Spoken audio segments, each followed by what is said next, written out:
Friends, life అనే పదంలో మనము ఎఫ్ని కాస్త స్పేస్ ఇచ్చి చదవగలిగితే అది లై అవుతుంది. ఇక్కడ ఎఫ్ మీన్స్ ఫెయిల్యూర్.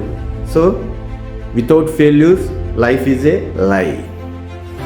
సో ఎవరైనా నేను అన్ని సక్సెస్ సాధించాను, నా జీవితంలో ఫెయిల్యూర్ లేదు అంటే అది అబద్ధం.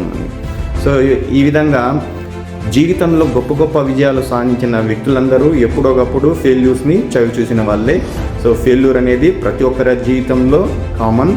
ఏదైనా లక్ష్యం నిర్దేశించుకొని మనము ఏదైనా పని చేయాలని తలపెట్టినప్పుడు స్టార్టింగ్లో మనకు ఫెయిల్యూర్స్ వస్తాయి. అలాగని ఆ పనిని వదిలేకుండా ఎందుకు ఫెయిల్యూర్ వచ్చిందో వాటిని పరిశీలన చేసుకొని మరలా ఆ ఫెయిల్యూర్స్ను చేయకుండా లక్ష్య సాధన దిశగా ముందుకు వెళ్ళాలి.